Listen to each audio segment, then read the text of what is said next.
और यहाँ पे कबीर ले रहे हैं मूवी टिकट्स।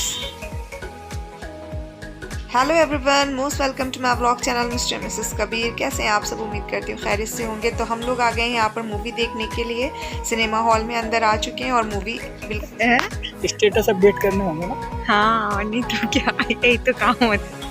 तो बस जस्ट स्टार्ट होने ही वाली है, अभी हुई नहीं है। ट्रेलर्स आ रहे हैं जो स्टार्टिंग में आते हैं। मैं इस मूवी की कुछ क्लिप्स आप लोग के साथ शेयर करूंगी, तो मेरे साथ बने रहिएगा और अपना रिव्यू भी दूंगी मैं कि मुझे कैसी लगी मूवी और आप लोगों को कैसी लगी। आप लोग भी अपना एक्सपीरियंस मेरे साथ शेयर कर सकते हैं, तो बने रहिए मेरे साथ। आज है थर्सडे और मैं देख कर आई हूँ ब्रह्मास्त्र मूवी। तो सबसे पहले तो कमेंट सेक्शन में कमेंट करके आप लोग ये बताइए कि आप लोगों में से किस किस ने मूवी देखी और आप लोग को कैसी लगी, क्योंकि मैं आज इस मूवी पे रिव्यू देने जा रही हूँ। क्योंकि मैंने देखा कि बहुत सारे लोग इस मूवी को देख कर आए और बहुत सारे लोगों ने इस मूवी का रिव्यू दिया है। हालांकि ये मेरा फर्स्ट रिव्यू ब्लॉग है, इससे पहले मैंने कभी भी रिव्यू नहीं दिया है। तो अब से कुछ वक्त पहले जब एक था टाइगर रिलीज़ हुई थी, वो लास्ट मूवी थी जो मैं देख कर आई थी सिनेमा में। तब से अब मैं गई हूँ जो ये मूवी मैं देख कर आई हूँ ब्रह्मास्त्र। एक्चुअली मैं इस मूवी को देखने गई थी, इस वजह से मुझे लगा कि शायद इसमें कुछ मैथोलॉजिकल है, तो मुझे कुछ देखने को मिलेगा, इस वजह से मैं इस मूवी को देखने के लिए गई थी। सबसे पहले शाहरुख खान का रोल है जो कि मुझे काफ़ी अच्छा लगा और मुझे लगा कि शायद मुझे आगे कुछ देखने को डिफरेंट मिलने वाला है, तो मैं देख रही थी काफ़ी इंटरेस्ट से। उसके बाद में फिर मुझे उस मूवी में दिखा गाना वगैरह, वो भी सही था। फिर कुछ ऐसा दिखा जैसे कि इमोशनल सा, फिर रोमांटिक, फिर एक्शन। तो कुल मिला के मेरे को समझ में नहीं आया कि मैं इस मूवी को कैसे डिफ़ाइन करूं कि ये एक्शन है, थ्रिलर है, कॉमेडी है, रोमांटिक है, या फिर ये बच्चों की मूवी है जो होती है कार्टून वाली, ऐसा कुछ है। मेरे को समझ नहीं आया कि मैं इस मूवी को कैसे डिफ़ाइन करूं। आप लोग बताएं, अगर आप लोग को समझ में आया कि ये कैसी मूवी है तो आप लोग मुझे डिफ़ाइन करके बताएं कमेंट सेक्शन में। फ़िलहाल बात करते हैं इस मूवी की कुछ कमियों की जो मुझे नज़र आई। हो सकता है कि और भी लोग को नज़र आए, क्योंकि जब मुझे नज़र आई हैं तो और लोग को भी नज़र आ सकती हैं। तो सबसे पहले बात कर लेते हैं कि जब मूवी स्टार्ट होती है उसके बाद में एक सॉन्ग है जिसमें रणवीर कपूर डांस कर रहे हैं, तो उसमें जो है ना वो शूज़ पहन के पंडाल में आ जाते हैं। तो इस बात को ध्यान रखना चाहिए, जब हम किसी वर्शिप प्लेस पर होते हैं तो वहाँ रिस्पेक्ट करनी चाहिए। तो वहाँ पे शूज़ वगैरह नहीं पहन कर जाते हैं, जो कि रणबीर कपूर ने कैरी किए हुए थे। मे बी किसी को नज़र आया हो या ना आया हो, बट मुझे नज़र आया, तो एक मिस्टेक तो ये लगी। उसके बाद में जब आगे हम मूवी को देखते हैं तो वहाँ पर रावण है, तो रावण को मैंने देखा उसमें 11 सर हैं। अभी तक जब से मैं छोटी से बड़ी हुई हूँ मैंने यही सुना है, यही देखा है, यही पढ़ा है कि रावण के 10 सर होते हैं। ये पता नहीं कौन सा वाला रावण था जिसके 11 सर थे। तो आप लोग कमेंट सेक्शन में कमेंट करके बताइएगा क्या आप लोग को ये वाली मिस्टेक दिखी, क्योंकि मुझे तो दिखी। अगर आप लोग को दिखी हो तो कमेंट सेक्शन में कमेंट करके बताइएगा। और ये भी बताइएगा कि रावण के कितने सर होते हैं, हो सकता है मुझे कन्फ्यूज़न हो। और उसके बाद में फिर एक जो मुझे मिस्टेक नज़र आई जो इसमें है नागार्जुन, वो जो है ना जब ट्रक को धक्का देते हैं ना, पीछे को नंदी पहनकर जब लड़ाई लड़ते हैं और वो गंदे लोगों को जब वो धक्का देते हैं ना, ट्रक में बैठे होते हैं वो लोग, तो सब कुछ हिल जाता है, गिर जाता है, टूट फूट जाता है, लेकिन जो उसमें बोलियां रखी हैं ना वो टस से मस नहीं होती हैं। एक तो ये और मिस्टेक मुझे नज़र आई। और फिर आगे कुछ सीन होते हैं जहाँ पर रणबीर कपूर अपनी बातें जो आलिया भट्ट से शेयर करते हैं कि उनको ऐसे ऐसे सब कुछ नज़र आता है, ऐसे ऐसे होता है। फिर वो कहते हैं कि वो वाराणसी जा रहे हैं, तो फिर जब वो वाराणसी जाते हैं, दोनों लोग चले जाते हैं, तो वहाँ पर नाव में एक सॉन्ग होता है जिसमें एकदम से वहाँ पर कुछ लोग, पहले तो वो लोग दोनों रणबीर कपूर और आलिया भट्ट अकेले होते हैं, फिर सडनली जो है वहाँ पर कुछ लोग आ जाते हैं। फिर जब सीन चेंज होता है तो फिर से वो सारे जो लोग होते हैं वो गायब हो जाते हैं। तो इतनी बड़ी बड़ी मिस्टेक्स लोग कैसे कर सकते हैं। अच्छा, फिर उसके बाद में जो है ना रणबीर कपूर को हाथ में आग लग जाती है, मतलब पानी में से एकदम आग निकलती है और वो उनके हाथ में लग जाती है। वो सिर्फ आलिया भट्ट को नज़र आती है, बाकी वो किसी को नज़र नहीं आती। तो ऐसा कैसे हो सकता है।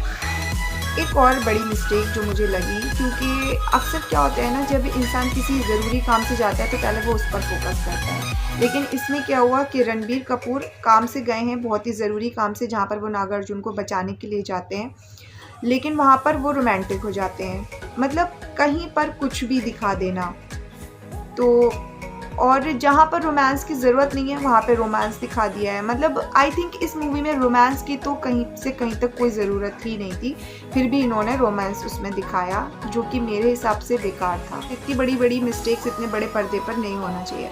फिर एक लास्ट में मैं एक और बात कहूँगी कि जिसमें अमिताभ बच्चन ये कहते हैं कि अगर ये टुकड़े आपस में, ब्रह्मास्त्र के जो टुकड़े हैं वो अगर आपस में जुड़ गए तो पूरे जो यूनिवर्स है उसमें तहस नहस शुरू हो जाएगी।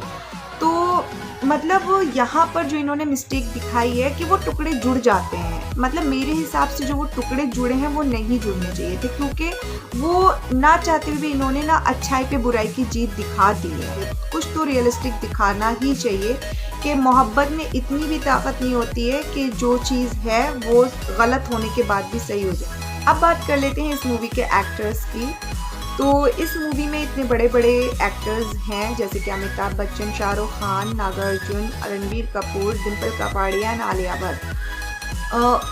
इतने बड़े एक्टर्स होने के बावजूद भी मुझे इस मूवी में ज़रा भी कुछ अच्छा नहीं लगा, क्योंकि देखिए सबसे बड़ी बात है कि शाहरुख खान का जो सीन है, जो उनका रोल है वो तो मुझे अच्छा लगा, और अमिताभ बच्चन मेरे फेवरेट हैं, उनकी ज़्यादातर मूवीज़ मेरी देखी हुई हैं, तो उनके जो रोल्स होते हैं ना वो मूवी में जान डाल देते हैं। लेकिन इस मूवी में ऐसा कुछ भी नहीं था, बहुत नॉर्मल रोल प्ले करा था उन्होंने, जो कि मेरे लिए बहुत ही डिसअपॉइंटेड था।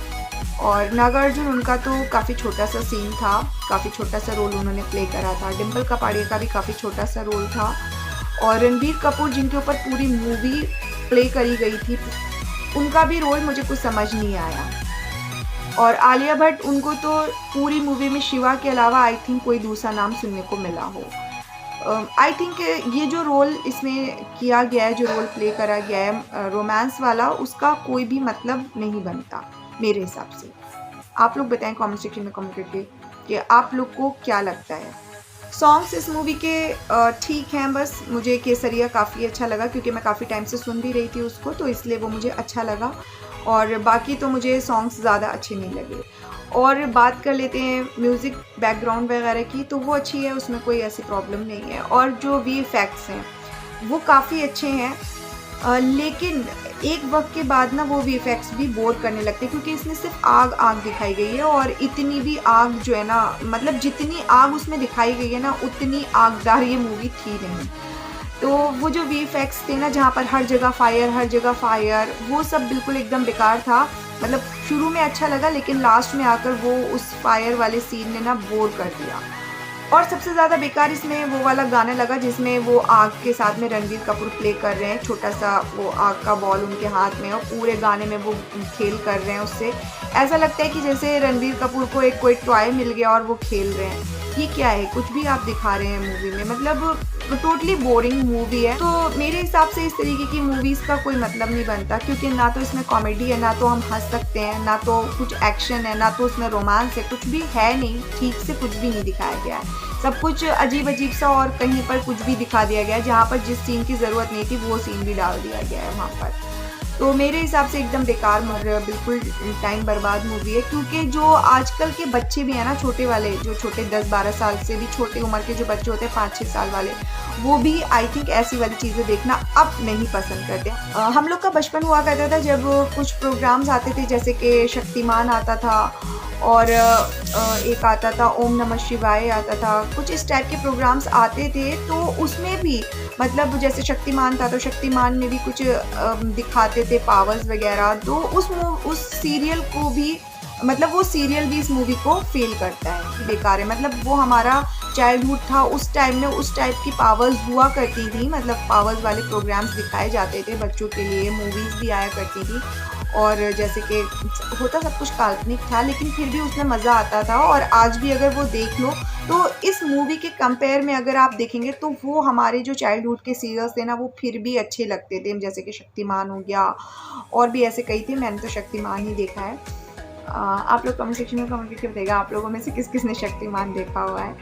तो जैसे शक्तिमान है ना, वो उस टाइम का था, और अगर आज के दौर में भी शक्तिमान देखेंगे तो फिर भी ये मूवी उस शक्तिमान सीरियल के कंपेयर बेकार ही है मेरे हिसाब से। कि 10-12 साल की जो उम्र के बच्चे हैं, एक बार आप उन्हें ये वाली मूवी दिखवा सकते हैं, मे भी उनको पसंद आ जाए, लेकिन बड़ों को तो नहीं पसंद आएगी, और मेरे ख्याल से उन बच्चों को भी पसंद नहीं आएगी, क्योंकि आजकल के बच्चों का टेस्ट बिल्कुल अलग है। तो चलिए वेट करते हैं मंडे का, जिससे हमें रियल पोजीशन पता चले कि मूवी हिट है या फ्लॉप।